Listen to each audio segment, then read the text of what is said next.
Hi, in this video we're going to talk about thermochemistry. And here's the heating curve of water.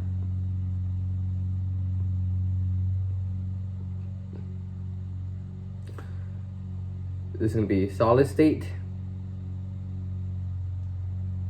gas state over here, liquid state over here, and this x-axis is energy, y-axis is temperature in degrees Celsius. Now this is 0 degrees. 0 degrees is when it goes from solid and it starts turning to liquid. This is a boiling point, which is 100 degrees. Now here's a bunch of formulas that we're going to use. When it's at solid state, we're going to use the formula Q is equal to mCp delta T. And this same formula is going to go for both solid state, liquid state, and gas state.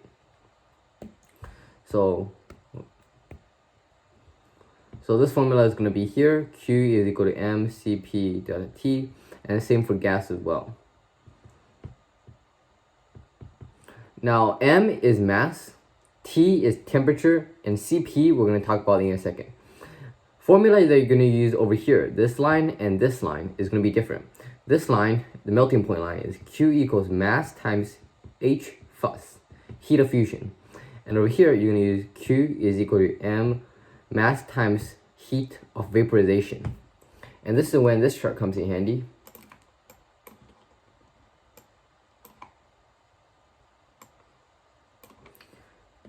Heat of fusion is 334. So when you're using this formula, you're going to use Q is equal to mass times 334. Now heat of vaporization is 2260. So when you're over here, you're going to use Q is equal to mass times 2260.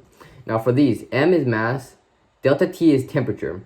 Now Cp is all of these. In solid state, we're going to use ice, which is 2.05. In liquid state, we're going to use 4.18. And for gas state, we're going to use 2.02. These are the constants that you'll be using. Now to specify, Cp is specific heat, and it is the amount of energy needed to raise 1 gram of substance by 1 degrees. Usually you're going to be given enough information to software, or it will give you, like, oh, we have water in this case. It's giving us all the information that we need for a Cp. And Q is heat gained or released by a substance. Q is heat gained or released by a substance, usually in joules. Now M is mass. I'm gonna write all of them here. And delta T is a change in temperature. So change in temperature, you're gonna do that by using temperature of final subtracted by temperature of initial. Tf minus Ti. Final temperature minus initial temperature. And H fuss is heat of fusion, and H vape is gonna be heat of vaporization. Now let's do an easy practice problem. All right, we have how much energy must be observed by 20.0 grams of water to increase its temperature from 283 degrees Celsius to 303 degrees Celsius. Question 2 states, when 15.0 grams of steam drops in temperature from 275 degrees C to 250 degrees C, how much heat energy is released? And first problem, we're going to use our formula. How much must be observed from 283 to 303 C? So if you look over here, 280 is all the way up here. So if we're going to 280 to 230, the range is all in the gas range. So there's no phase change over there. So we can use the formula in gas range, which is Q equals mCp delta T. Q is equal to mCp delta T.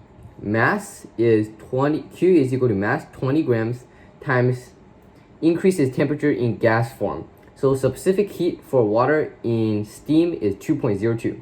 So we use 2.02 and multiply that by the change in temperature. Change in temperature is 303 minus 283, which is 20 degrees, right? Now we plug all that into the calculator. 20 times 2.02 times 20, and that should give you an answer of 808 joules. And that is our energy that must be observed. Now, this is increasing temperature. When you increase temperature, you need to take energy. So this energy observed is going to be positive. Now, our second one is Q equals also gas form, 270 to 275 to 250. So it's up here again, 275 to 250. So they're both in the gas range. So we're going to use the same formula. Q equals mCp delta T. mCp T. And now in the next video, I'm going to show you what if it goes across different ranges, like it goes from gas to solid. Then you're going to use multiple formulas, which I'll show you in the next video. So in this case, we're going to use our simple formula of Q equals mCp delta T. M is 15 grams this time. Q is equal to 15 grams times gas form is going to be we're going to use 2.02 again, since the specific heat for water and gas is 2.02. And finally, we're going to multiply it by changing temperature, which is 275 minus 250, which is 25 times 25, and that will give us an answer of 758 joules. But the question asks how much energy is released. So it releases 758 joules. When you write your answer, you have to say release. Release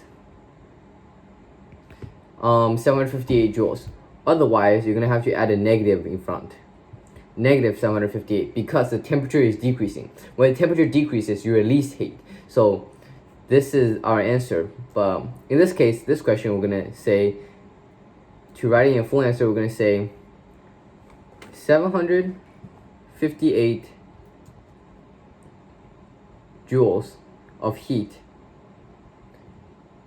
is released.